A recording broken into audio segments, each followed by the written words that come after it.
우리가 이제 오늘은 종말론이라고 하는 주제를 살펴볼 시간인데요. 우리가 이제 종말론과 관련해서 볼 것은 세상에서 끝이 있고 그 끝의 기본은 예수님의 재림이라고 하는 것을 우리가 보았습니다. 승천하신 예수님께서, 하늘 보좌 위에 계신 예수님께서 다시 오시는 것이 바로 이 세상의 끝의 시작입니다. 그런데 예수님께서 오시는데, 그러면 예수님이 오시는 걸 어떻게 아냐 하는 것이 종말의 징조입니다. 이 세상 끝의 징조입니다. 그러니까 이 예수님이 다시 오시는 그날, 그게 마지막 날인데, 그 이 세상 마지막 날인데, 그 마지막 날의 끝이 징조가 뭐냐는 거예요. 징조가 무엇이냐 보았던 것이 하나는 복음 전파였습니다.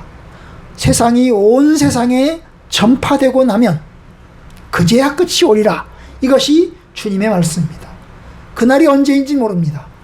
그러나 그날의 끝의 징조는 알 수 있는데, 온 세상에 복음이 전파되면 바로 그때 끝이 오는 것입니다.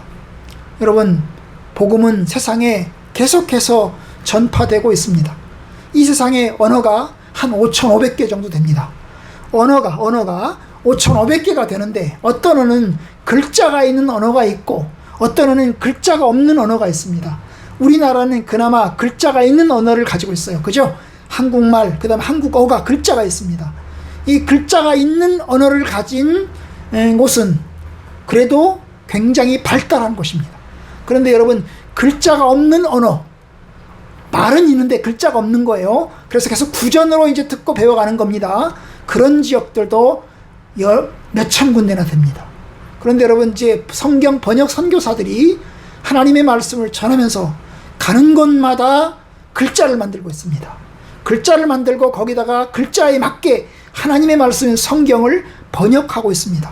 그렇게 해서 하나님의 말씀이 전파되면 여러분, 그제야 끝이 옵니다. 우리나라도 마찬가지예요. 우리나라도 역시 100년 전에, 120년 전에 복음이 들어왔는데, 여러분, 우리나라 복음 전도의 시작은 뭘까요? 성경 번역이었습니다. 하나님의 말씀을 우리나라 말로 번역해서 우리나라 말로 된 성경을 우리나라 사람들이 읽게 되면서 복음 전도가 시작이 되었습니다. 우리나라에서 가장 먼저 한국어 사전을 만드신 분이 누굴까요? 한국어 사전을 가장 먼저 만드신 분도 역시 선교사님이세요. 우리나라 뭐 주시경이나 뭐 이런 사람들이 있다고 하지만 그 이전에 선교사들이 한국어 사전을 만들었다고요. 성경을 번역하면서 사전을 동시에 만들었다고요. 여러분, 그런 거예요. 마찬가지입니다. 이게 복음이, 그렇게 해서 복음이 전파되면 그제야 끝이 온다고 이야기를 했습니다. 또 하나 얘기 제가 말씀드린 게 있는데, 또 하나가 뭐냐 하면 바로 멸망의 아들, 바로 적그리스도가 등장한다는 것입니다. 이 멸망의 아들 적그리스도가 등장하면 결국 뭡니까? 이 세상을, 많은 성도들을 미혹할 것이고 성도들에게는 큰 핍박을 줄 것이며, 그리고 그런 상황 속에서 예수님께서 재림하신다는 것을 지난 시간에 제가 말씀을 드렸습니다. 오늘은 이제 두 번째, 이 적그리스도와 관련된 이야기를 조금 더 하려고 합니다. 적그리스도와 생겨나고, 그 적그리스도와 함께 생겨나는 큰 박해와 그리고 큰 어떤 배교, 이것을 오늘 여러분들에게 말씀을 드리고자 합니다. 이 적그리스도와 환난과 배교는 서로 연결되어 있습니다. 이 세 가지를 제가 말씀드릴 건데요. 적그리스도와 환난과 배교는 서로 연결되어 있습니다. 이 세 가지를 제가 말씀을 오늘 드리려고 합니다. 그러면 첫 번째, 적그리스도에 관한 이야기를 보고자 합니다. 여러분, 성경에 보면 이제 그리스도가 있습니다. 여러분, 그리스도가 우리가 믿는 분이죠.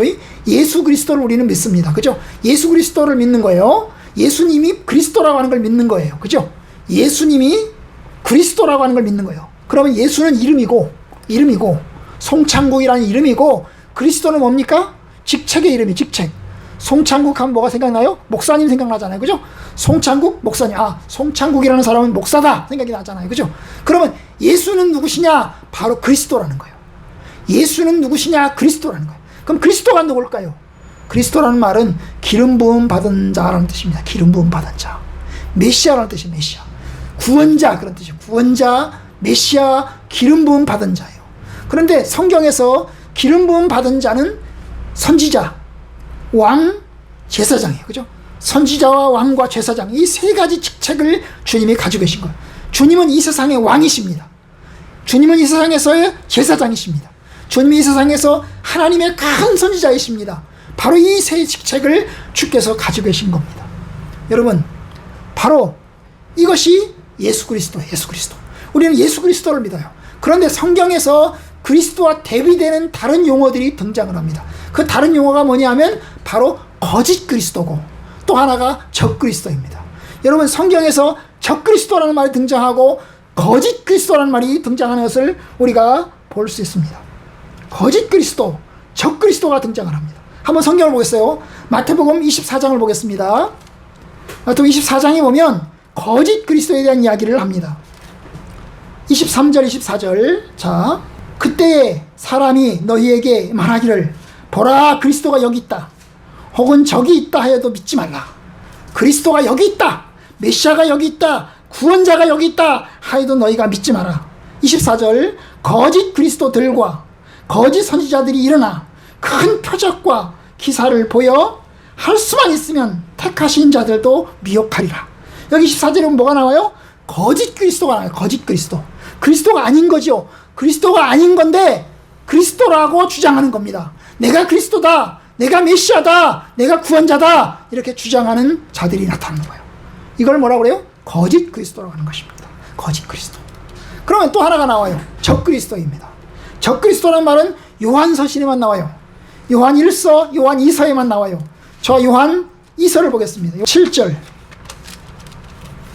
미혹하는 자가 세상에 많이 나왔으니 이는 예수 그리스도께서 육체로 오심을 부인하는 자라. 이런 자가 미혹하는 자요, 적 그리스도니. 그래서 적 그리스도니. 여기 2장 요한 2서 7절에 보면 적 그리스도라는 말이 나와요. 적 그리스도. 적 그리스도는 뭐예요? 예수 그리스도를 대항하는, 대적하는, 예수 그리스도와 싸우는, 그죠? 이렇게 치고받고 싸우는, 예수 그리스도가 있고 예수 그리스도를 대적하고 싸우는 그러한 적 그리스도가 있어요. 적 그리스도가 있어요. 바로 이것이 나옵니다. 그러니까 여러분, 성경에 보면 거짓 그리스도가 있고 적 그리스도가 있는 거예요. 진짜가 있으니까 가짜가 있는 것처럼 거짓 그리스도가 있고 또한 적 그리스도가 있는 것입니다.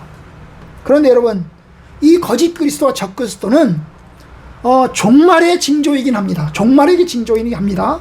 그런데 오늘 말씀에 보면 이 적 그리스도가 한 명이에요, 두 명이에요, 여러 명이에요? 거짓 그리스도가 몇 명이에요? 거짓 그리스도가 몇 명이에요? 여러 명이에요. 여러 명이에요. 마태복음 24장에 그랬잖아요. 24절에 보면 거짓 그리스도들과, 그래서 거짓 그리스도들과. 거짓 그리스도가 한 명이 아니고 많다는 거예요. 거짓 그리스도가 엄청나게 많아요. 엄청나게 많아요. 내가 그리스도다, 내가 그리스도다 라고 주장하는 이들이 엄청나게 많이 생긴다는 거예요. 또 하나가 뭐예요? 적 그리스도예요. 역시 적 그리스도가 한 명인가요? 아니에요. 많아요. 미혹하는 자가 세상에 많이 나왔다고 그랬어요. 미혹하는 사람을 미스레이딩, 미혹이란 말이 끄는 거거든요. 유혹하는 거거든요. 유혹하는 건데 그렇게 잘못된 길로 끌고 가는, 그리스도와 대적하는 이 적 그리스도가 많이 나왔나니 이는 그리스도께서 육체로 오심을 부인하는 자요, 이런 자가 미혹하는 자요, 적 그리스도라. 적 그리스도. 그래서 여러분, 적 그리스도도 많고 거짓 그리스도도 역시 아주 많아요. 그럼 시기적으로는요? 여러분, 시기적으로는요, 그러면 종말의 징조라고 그랬으니까 그러면 거짓 그리스도가 나오고 적 그리스도가 나오면 바로 예수님 바로 오시는가 하는 것입니다. 여러분, 성경에 보면 여러분, 적 그리스도가 나오고 거짓 그리스도가 나와도 예수님이 안 왔어요. 이미 우리가 읽은 요한 2서의 7절에 보면 이미 적 그리스도가 판을 치고 있습니다. 적 그리스도들이 판을 치고 있는 것을 보게 됩니다. 그죠? 예? 미혹하는 자가 세상에 많이 나올 것이다 라고 하지 않았고, 미혹하는 자가 이미 많이 나왔다 그랬어요. 많이 나왔다 그랬어요. 이미 적 그리스도들이 등장을 해가지고 지금 판을 치고 있는 상황입니다. 판을 치고 있어요. 그럼 거짓 그리스도 마찬가지예요. 거짓 그리스도와 거짓 메시아가 이미 판을 치고 있는 상황이에요. 그러면 여전히 판을 치고 있는데, 이것이 신약 성경이 쓰여질 때가 지금부터 2000년 전이잖아요. 2000년 전에 이미 쓰여지고 있는데, 아니 그럼 예수님은 언제 오신다는 거야 대체? 여전히 판을 치고 있는데 도대체 예수님은 언제 오신다는 거야 대체? 라고 생각이 듭니다. 근데 여러분, 여기서 말하는 거짓 그리스도들과 적 그리스도들과 그리고 하나밖에 없는 적 그리스도는 다른 것입니다. 여러분, 분명히 적 그리스도들은 많아요. 그러나 동시에 유일한 적 그리스도가 있습니다. 유일한 적 그리스도. 성경에서는 그 유일한 적 그리스도를 적 그리스도라고 하지 않고 다른 용어를 썼어요. 그것이 오늘 읽은 데살로니가후서 2장에 있는 말씀이에요. 데살로니가후서 2장에 있는 말씀을 이제 다른 표현을 썼는데요. 뭐라고 표현을 썼어요? 2장 3절, 누가 어떻게 하여도 너희가 미혹되지 말라. 먼저 배교하는 일이 있고 저 불법의 사람 곧 멸망의 아들이 나타나기 전에는 그날이 이르지 않을 것이다. 그럼 여기서 지금 이야기하는 건 뭐예요? 불법의 사람이에요. 불법의 사람. 저 불법의 사람, 멸망의 아들, 그자가 나타나야 된다. 그자가 나타나야 그 다음에 뭐예요? 그날이 온다는 거예요. 그날이 온다는 거예요. 그러니까 여러분, 이 불법의 사람은 뭐예요? 멸망의 아들은 한 명이에요. 여러 명이 아니고 뭐라고요? 한 명이라고. 유일하다고요. 이걸 통칭해서 적그리스도라고 하는 것입니다. 적그리스도가 많이 있는데, 그리스도들이 많이 있는데, 그 많이 있는 적그리스도들은 예수님이 초림부터 시작해서, 예수님이 오신 2000년부터 시작해서 예수님이 재림하실 때까지 여기저기서 판치고 돌아다닐 것입니다. 그런데 마지막에 결정적으로 불법의 사람인 이 멸망의 아들인 이 대적하는 자가 나타나면, 4절에 오면 그건 대적하는 자라고 했잖아요. 그죠? 4절에 그는 대적하는 자라. 그래서 대적하는 자. 누구를 대적하는 자예요? 하나님을 대적하는 자고, 누구를 대적하는 자요? 예수 그리스도를 대적하는 자입니다. 자기를 하나님이라고 내세운다고 했잖아요. 그는 대적하는 자라. 신이라고 불리는 모든 것과 숭배함을 받는 것에 대항하여 그 위에 자기를 높이고 하나님의 성전에 앉아 자기를 하나님이라고 내세우느니라. 그래서 하나님이라고 내세우는 그 강력한 자가 나타나게 될 텐데, 하나님 자리에 앉아가지고 강력한 통치력을 행사하는 자가 나타날 것인데, 바로 그 자, 불법의 사람이 나타난다는 거예요. 여러분, 불법의 사람이라는 것은 법을 알 때 하나님의 법을 알지만 그 하나님의 법을 무시하는 자를 이야기합니다. 하나님의 법을 무시하는 자, 하나님을 무시하고 하나님을 대항하여 싸우는 자를 이야기합니다. 이것이 불법의 사람이에요. 멸망의 아들인 것입니다. 멸망의 아들인 거예요. 바로 이 자가 나타나면 끝이 옵니다. 이 자가 나타나면 끝이 와요. 얼마나 이 자가 무시무시한 자냐? 엄청나게 무시무시한 자입니다. 그냥 말로 그리스도를 대항하는 자가 아니고, 말로 미혹하는 정도가 아니고, 엄청난 권력을 가지고, 엄청난 힘을 가지고 사람을 죽이고 핍박하고 박해하고 아주 무시무시한 짓을 행하는 것입니다.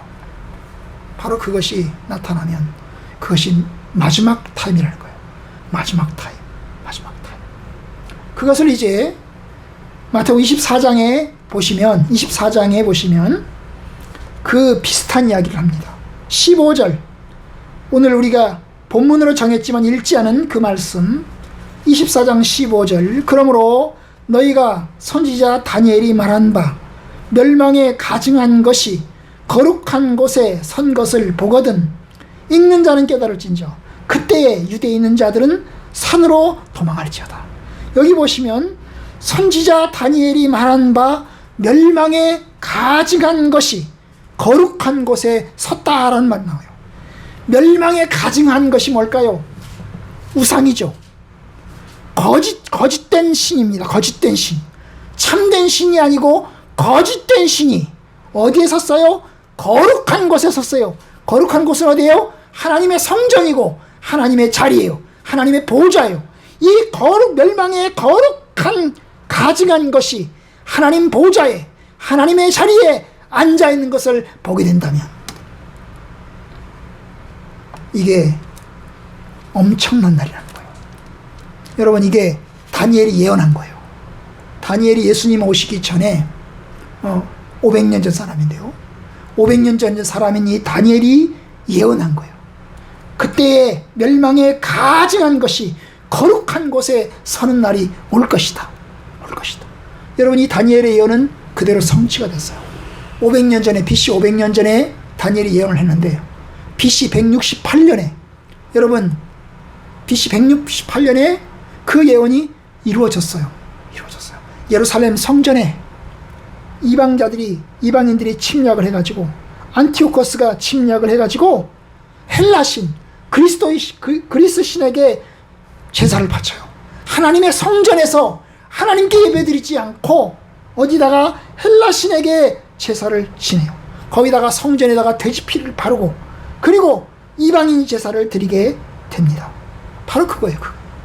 무시무시한 거죠. 바로 그때가 엄청난 박해가 예루살렘에 일어났던 바로 그런 때입니다. 그런데 예수님은 그 다니엘의 예언을 다시금 인용을 합니다. 너희들 봐라, BC 500년 전에 다니엘이 예언했고, 그리고 168년에 그 일이 이루어졌다. 그런데 내가 지금 다시 얘기한다. 그런 날이 또 온다는 거예요. 그런 날이 또 온다. 다니엘이 예언해서 BC 168년 전에 이루어진 일과 똑같은 일들이 다시금 오게 될 것이다. 여러분, 예수님의 예언은 그대로 이루어졌어요. 언제 이루어졌어요? AD 70년에. AD 70년에 그 일이 일어났어요. 로마의 디도 장군이 예루살렘을 침략을 해가지고 예루살렘을 완전히 쑥대밭으로 만들면서 BC 168년에 일어났던 일과 똑같은 잔인하고 간악하고 그 다음에 아주 무지무지한 악한 일들이 일어났던 것입니다. 여러분, 그런데 예수님은 이 이야기를 하면서 AD 그럼 70년에 일어나는 일만 얘기하는 건가? 그렇진 않아요. 여러분, 제가 여러분에게 이야기하잖아요. 이 손가락을 이렇게 하셔서 이렇게 보시면 여러분은 한 개밖에 안 보여요. 한 개밖에 안 보여요. 그렇죠. 한 개밖에 안 보여요. 그런데 이렇게 보시면 이게 두 개가 보인다고. 두 개가 보여. 똑같은 거예요. 예수님께서 구약 성경에서 예언할 때 성경은 이중성을 가지고 있는 거예요. 이중적인 예언을 가지고 있는 거예요. 이 예언은 아주 가까운 데 일어날 예언과 함께 멀리 후에 일어날 예언을 두 개로 이렇게 섞어놓은 거예요. 섞어진 것이에요. 이 24장, 마태복음 24장은 AD 70년에 일어날 그 사건을 예언하는 일과 함께 동시에 마지막 날에 그 마지막 끝에 일어날 사건을 지금 같이 포개어서 지금 이야기를 하고 있는 것입니다. 그러니까 여러분, 이와 같은 일이 일어난 거예요. 불법에 가증한 것이 거룩하게 서는 날이 온다는 거예요. 바로 그 날이 어떤 날이에요? 아까 말한 데살로니가서 2장에서 말한 불법의 사람이, 그 멸망의 아들이 나타나는 날이에요. 그는 하나님을 대적하고 하나님의 자리에 앉아서 무지막지한 일을 행하고 자기를 하나님이라고 선포하는 그런 날들이 온다는 것입니다. 여러분, 그것이 세상 끝날의 징조입니다. 세상 끝날의 징조입니다. 그와 같은 일이 일어나는 것입니다. 그러니까 여러분, 세상에 예수님의 초림부터 시작해서 재림 때까지 그 사이에 많은 적그리스도들이 생겨나고 많은 거짓 그리스도들이 생겨나겠지만은, 그런데 마지막 때가 되면 그야말로 유일하고 절대적이고 최종적인 그러한 적그리스도, 최종적인 불법의 아들이 나타나게 될 것이라는 겁니다. 그는 숭배의 대상이 될 것이고 하나님의 백성들에게 거짓을 강요하고 박해와 고통을 가져다 줄 것입니다. 그것이 마지막 때입니다. 그것이 마지막 때. 여러분, 그런 일과 비슷한 일들이 여기저기서 일어났어요. 가장 가까운 데가 어디입니까? 북한입니다. 여러분, 북한의 지금 상황을 보십시오. 북한에서의 그 김일성, 김정일 김정은, 삼부자는 우상입니다. 그곳에서 그들은 신입니다. 신, 절대적인 신입니다. 절대적인 신. 그들을 위한 찬송가를 부르고 그들을 위한 노래를 부르고 그들을 위한 숭배를 합니다. 그들은 절대적입니다. 절대적. 심지어 여러분, 그곳에서는 뭡니까? 다른 종교는 인정하지 않습니다. 다른 신은 인정하지 않습니다. 오직 누구만 인정합니까? 유일한 김정은 신만 인정합니다. 모든 것은 아버지가 주신다. 모든 것은 아버지가 주신다. 여러분, 아버지가 누구예요? 우리에게는 아버지가 하나님밖에 없습니다. 그런데 모든 것은 아버지가 주신다라고 이야기를 합니다. 여러분, 시대별로 도대체 이 불법의 아들이 누구냐, 시대별로 이 적그리스도가 누구냐 라는 걸 가지고 사실은 성도들이 많이 생각하고 또 많이 고민하고 많은 어려움들의 시간들을 겪었어요. 여러분, 초대교회 당시에 이 바울 서신이 쓰여질 그 당시에 세계를 지배했던 왕 가운데 한 사람이 누구예요? 네로 황제였죠. 사도 바울도 네로에 의해서 죽임을 당하지 않았어요? 그런데 여러분, 네로 황제가 바로 그들에게는 적그리스도예요. 불법의 아들이었어요. 멸망의 아들이었다고요. 바로 이 적그리스도가 바로 네로 황제였어요. 그런데 중세 시대에는, 그리고 루터와 칼빈은 그 당시에 이 적그리스도를 누구로 봤냐면, 누구로 봤을까요? 교황으로 봤어요. 로마의 교황청에 있는 교황, 그리고 교황의 시스템을 적그리스도로 봤어요. 왜냐하면 그 당시에 여러분, 예수 그리스도를 믿겠다고 나선 신자들을 이 교황청에서 얼마나 많이 죽였는지 몰라요. 예수 그리스도를 믿겠다고 고백하면, 예수 그리스도가 주라고 고백하면 죽여버리는 거예요. 여러분, 칼빈은 원래 프랑스 사람입니다. 프랑스 사람인데 어디로 가서 살았을까요? 스위스로 가서 살았어요. 프랑스와 스위스는 붙어 있어요. 그런데 여러분, 도망가서 산 거예요. 프랑스 사람이 도망가서 스위스 가서 사는 것입니다. 얼마나 프랑스에서 박해가 심했던지, 이 교황과 프랑스 황제가 서로 결탁을 해가지고 신자들을 얼마나 많이 죽였던지 성도들이 숨어서 살았어요. 여러분, 프랑스 성도들이 숨어서 산 계곡이 있어요. 그 계곡이 어디냐? 위그노라고 하는 계곡입니다. 이 위그노라고 하는 계곡에서 소위 이 엄청난 계곡에 성도들이 숨어서 사는 것입니다. 황제가요, 이 숨어서 사는 이 위그노 성도들을 죽이기 위해서 군사를 파견해가지고 성도들을 다 죽이라고 씨를 말리라고 했어요. 여러분, 그게 프랑스의 역사예요. 여러분, 근대에 와가지고는 그것이 독일에서는 히틀러였습니다. 히틀러가 정권을 잡자, 히틀러가 권력을 잡자, 모든 교회가 히틀러에게 아부를 하기 시작했어요. 심지어 히틀러를 메시아라고 했어요. 히틀러를 메시아라고, 구원자라고 했어요. 모든 교회가. 그러면 그 말을 안 듣는 사람들 어떨까요? 그래서 교회 예배 시간에, 독일 교회 예배 시간에, 예배 전에 뭘 해요? 히틀러! 이걸 하라는 거예요. 히틀러 하라는 거예요. 그거 안 하면요, 잡아가서 죽이는 거예요. 죽이는 것입니다. 마치 우리나라의 교회 일제시대의 교회에서 뭘 시킨 거예요? 천황 신사참배를 시킨 거와 똑같은 거예요. 예배 전에 동쪽을 향해서, 하나님 앞에 예배 드리기 전에 동쪽을 향해서 모든 성도들이 일어나서 동쪽을 향해서 인사하고, 그리고 예배 드리라는 거예요. 똑같은 것입니다. 여러분, 이게 국지적인 적그리스도인 것입니다. 여기저기에서 나타나는 국지적인 적그리스도예요. 그러나 여러분, 마지막 때가 되면 이것이 국지적인 적그리스도가 아니고, 어떤 독일에서, 어떤 일본에서, 어떤 한국에서 이런 정도의 적그리스도가 아니고, 전 세계를 동시에 완전히 장악하고 완전히 리더십을 행사하는 그러한 자, 불법의 아들이 나타날 거예요. 이것이 바로 적그리스도인 것입니다. 불법의 사람인 것입니다. 여러분, 그런 면에서 이게 전 세계를 시스템화하고 전 세계를 조직화하고 전 세계를 유일한 국가로 만드는 그런 때가 온다면 여러분 그것이 바로 이제 적그리스도가 되겠죠. 그죠? 적그리스도가 되겠죠. 그러니까 아직은 아니겠죠. 그죠? 네, 아직은 아닙니다. 아직은 아닙니다. 그러면 이 적그리스도가 뭘 합니까? 뭘 강요합니까? 성도들에게 뭘 합니까? 성도들에게 엄청난 박해를 합니다. 엄청나게 많은 성도들을 죽입니다. 성도들이 엄청난 박해를 받아서 죽임을 당하는 것입니다.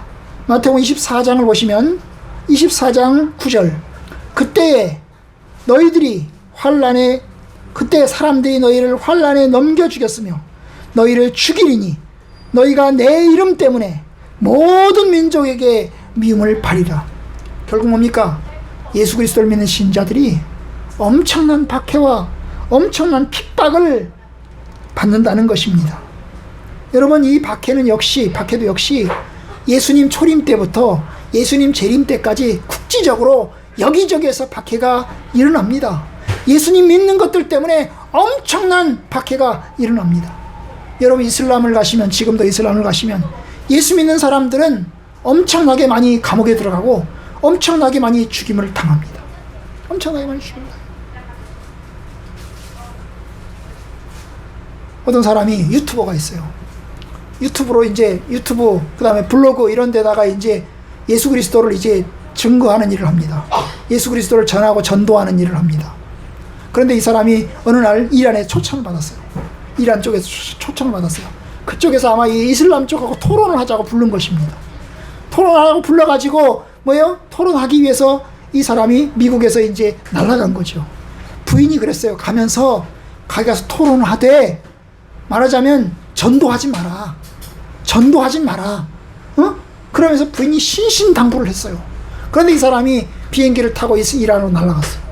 날아가는데요. 여러분 날아가서 이제 토론한 방송국에서 기자들이 쫙 모여있는 자리에서 토론을 합니다. 둘이 토론해요. 토론하면서 이제 이 사람이 뭐라고 얘기하냐면 예수 그리스도가 주님이다. 예수 그리스도는 그냥 선지자가 아니고 니네 이슬람도 예수를 선지자로 믿지? 근데 예수 그리스도는 단순한 선지자가 아니고 예수님은 하나님이다. 예수님은 우리 위해서 십자가에 죽으셨다. 그리고 예수님은 하나님의 아들이시고 그리고 그는 주님이시다. 그분을 믿어야 된다. 이렇게 이야기를 한 거예요. 여러분 그 얘기를 한 것 때문에 이 사람이 잡혀간 거예요. 이란에서 잡혀간 것입니다. 그리고 재판을 받고 사형 선고를 받고 이런 거예요. 여러분 그런 일들이 있어요. 지금도 있다고요. 지금도 국지적으로 예수 그리스도를 믿는 사람들이 엄청나게 박해를 받고 핍박을 받아요. 그 나라에 갔더니 이 몇몇의 사람들이 한 10명쯤 되는 사람들이 모여가지고 예배 드리는 거예요. 예배 드리고 신자들이 예배를 드리고 거기다가 발각되면 어떻게 됩니까? 발각되면 감옥으로 잡혀가는 거예요. 정치범 수용소로 잡혀가는 거예요. 여러분 그와 같은 일들이 지금도 일어나고 있어요. 그것은 국지적으로 일어나고 있어요. 그런데 마지막 때가 되면 정말 예수님이 재림하실 때가 다 되면 세상 끝이 다 되면 그때는 국지적으로 일어나는 것이 아니고 엄청난 박해가 전 세계상으로 동시에 일어나는 때가 온 것입니다. 환난은 어느 시대나 반복적으로 일어나는 마지막 시대의 징조였어요. 여전히 일어나고 있어요. 반기독교적인 정부에 의해서 교회와 성도들이 핍박을 당하고 있고 죽어가고 있습니다. 그런데 최후의 핍박, 최후의 박해가 큰 환난이 있을 거라는 거예요. 큰 환난이. 바로 그 큰 환난이 바로 9절에 나오는 거예요. 그때 너희가 사람들이 너희를 환난에 넘겨주었으며 너희를 죽이리니 너희가 내 이름 때문에 모든 민족에게 핍박을 받으리라. 모든 핍박을 받으리라. 그럴 때가 옵니다. 그럴 때가. 그런 때가 안 왔으면 좋겠어요. 응? 그런 때가 안 왔으면 좋겠어요. 그런데 그와 같은 엄청난 박해가 존재한다는 거예요. 세 번째 징조가 뭐냐? 바로 배교입니다. 배교. 배교가 뭐예요? 예수 그리스도를 버리는 거죠. 예수 믿는 신앙을 버리는 겁니다. 엄청난 박해를 견디다 못해서, 엄청난 핍박을 견디다 못해서 주의 종들과 성도들이 예수 그리스도를 버리고 세상과 타협하고 세속화되는 것을 말합니다. 바로 10절에 나오는 것입니다. 10절 9절 아까 읽었죠?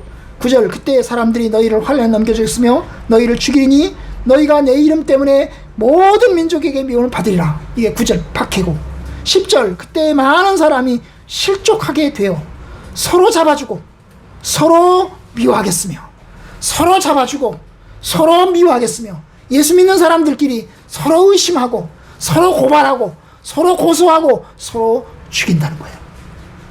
이게 무시무시한 겁니다. 여러분 초대교회에도 이와 같은 배교들이 일어났습니다. 일어났어요. 그런데 마지막 때가 되면 그와 같은 일들이 또 일어난다는 것이에요. 사람들이 실족하면서 신앙을 버리고 서로 미워하고 서로 잡아 고발하고 그래서 서로 죽이는 때가 서로 온다는 거예요. 누가요? 불신자가 신자를 죽이는 게 아니에요. 신자가 신자를 죽이는 거예요. 불신자가 신자를 핍박하는 게 아니에요. 신자가 신자를 핍박하는 거예요. 왜냐?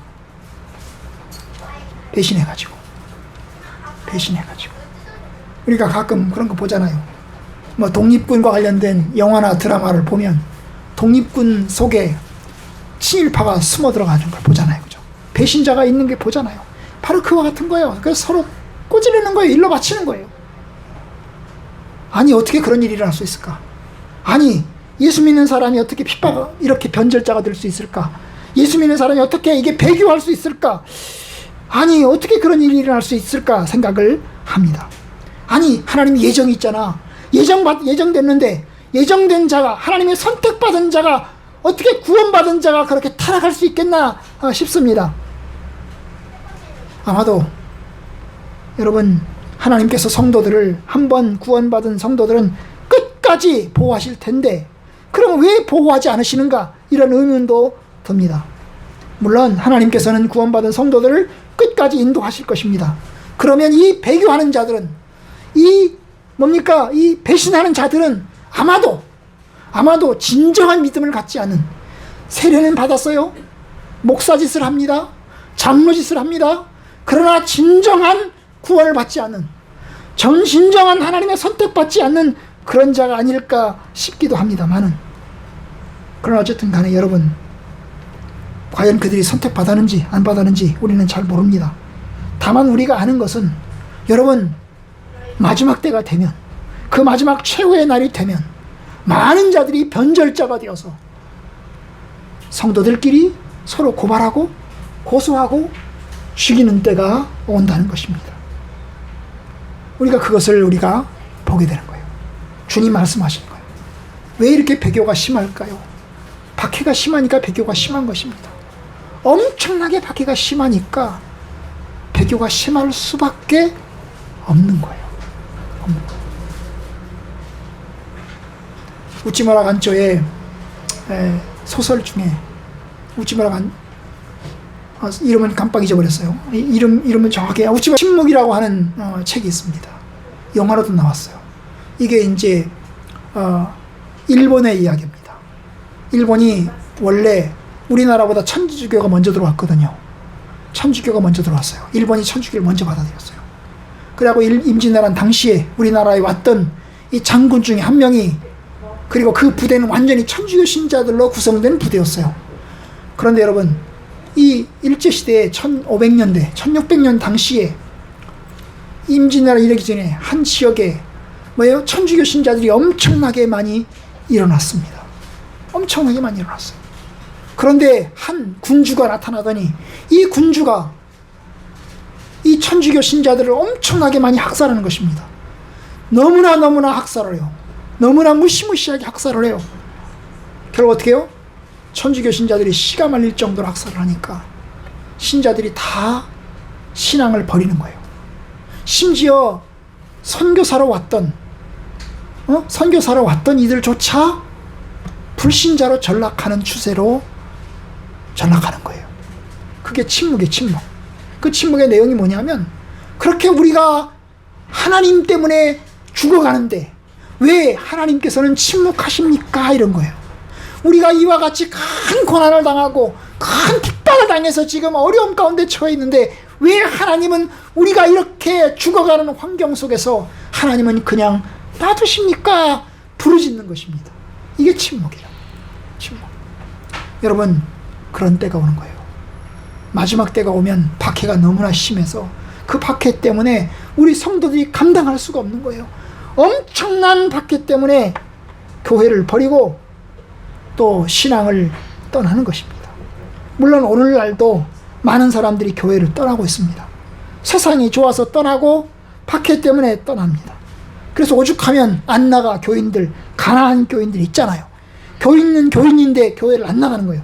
세상이 좋아서 떠난 사람들, 그리고 박해 때문에 떠난 사람들이 결국 불신자로 전락해 가는 것입니다. 그렇게 하나님께 헌신하고 그렇게 처녀 때 총각 시절에 열심히를 내어서 하나님께 헌신했던 사람들이 나이가 들어서 50살 되고 60살 되고 그러면서 불신자로 전락해 가는 것을 보게 됩니다.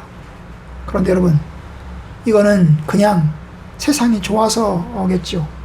세상이 좋아서 그냥 이렇게 떠나는 것입니다. 그러나 마지막 때가 되면 그와 같은 일이 더 심할 거라는 거예요. 마지막 때가 되면 그와 같은 일이 더 심할 거라는 거예요. 지금도 많은 사람들이 신앙을 떠나지만 마지막 때가 되면 그와 같은 일이 엄청나게 심각하게 일어날 것이라는 겁니다. 얼마나 심한지, 얼마나 그 박해가 심하고 배교가 심한지를 그래도 하나님의 은혜를 허락해 주십니다. 오늘 24장을, 마태복음 24장을 보시면 그래도 하나님의 은혜가 있어요. 하나님의 은혜가 있어서 그나마 나은 것입니다. 그나마 나아요. 22절 보십시오. 21절 22절 봅시다. 이는 그때에 큰 환란이 있겠습니다. 창세로부터 지금까지 이런 환란이 없었고 후에도 없으리라. 이 핍박과 환란이 얼마나 큰지 이전에도 없었고 앞으로도 없을 것이다. 그와 같은 엄청난 박해와 환란이 일어날 거라는 거예요. 이게 마지막 때의 큰 환란입니다. 엄청난 환란이죠. 그런데 22절 그 날들을 감하지 않으면 모든 육체가 구원을 얻지 못할 것이나 그러나 택하신 자들을 위하여 그날을 감하시리라. 그나마 하나님의 위로가 있는 것은 하나님께서 그 고난의 날을, 그 박해의 날을, 그 고통의 날을 하나님께서 그나마 줄여주실 것이다, 줄여주실 것이다 하는 것입니다. 다니엘이 사자굴 속에 들어갔던 일과 같은 일들이 여러분 지금까지도 계속해서 국지적으로 일어나고 있어요. 영화, 여러분이 혹시 영화를 보시면 영화의 쿼바디스를 보면 이 쿼바디스의 네로 황제에 의해서 사람들이 사자밥이 되는 일들이 비일비재하게 일어났습니다. 그리고 지금도 여기저기에서 그와 같은 일들이 일어나고 있습니다. 그런데 마지막 때가 되면 그와 같은 일들이 더 엄청난 일들이 일어날 것이라고 하는 사실입니다. 그나마 우리는 그때가 아니어서 다행이죠. 그죠? 그때가 아니어서 다행입니다. 그와 같은 나라에 살지 않아서 다행입니다. 저 북한과 같은 나라에서 태어나지 않아서 사는 게 다행입니다. 남북이 분단되면서도 그나마 이쪽이 신앙의 자유를 갖고 살게 된 것이 그나마 다행입니다.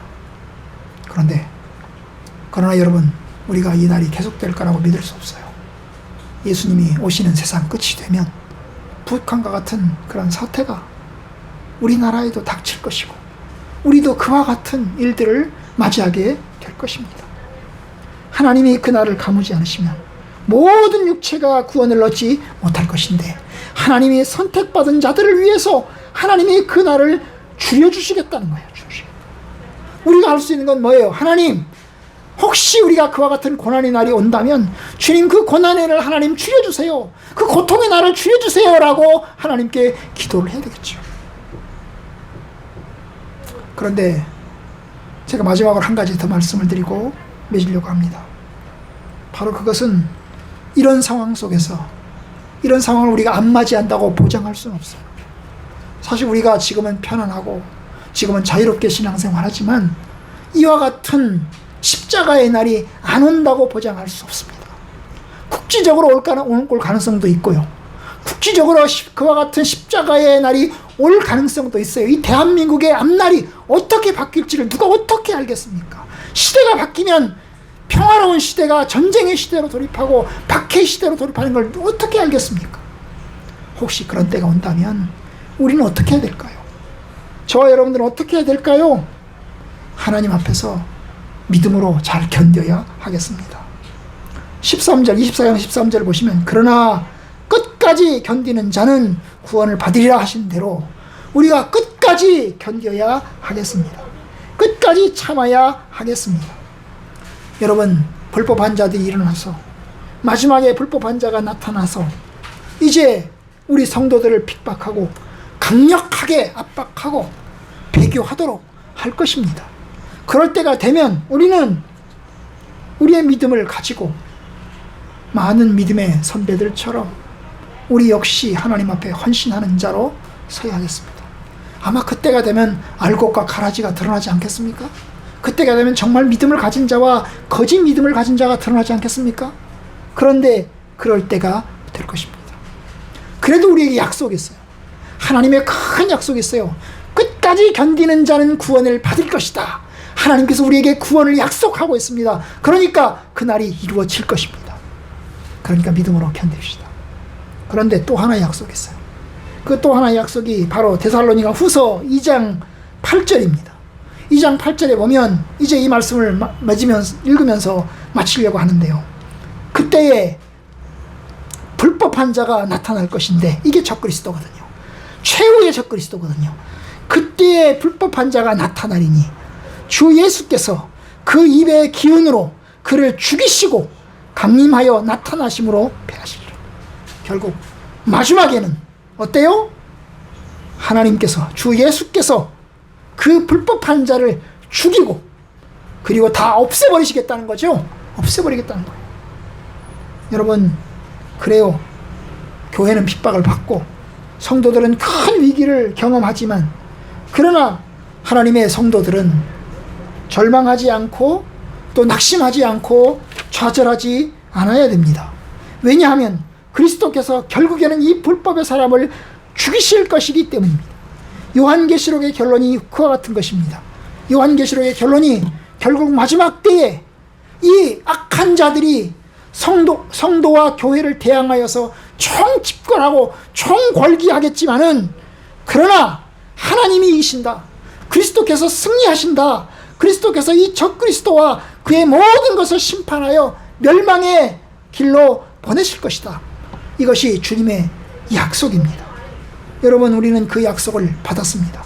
어느 길로 갈 것입니까? 믿음의 길로 갈 것입니까? 불의 길로 갈 것입니까? 타협의 길로 갈 것입니까? 우리는 믿음의 길에 서야 하겠습니다. 끝까지 견디는 자는 구원을 받을 것입니다. 저와 여러분들이 이 마지막 때를 믿음으로 설 수 있기를 바라고 올바른 진리 안에 설 수 있기를 바랍니다. 주 예수님의 은혜가 저와 여러분들과 함께 하기를 진심으로 축원합니다.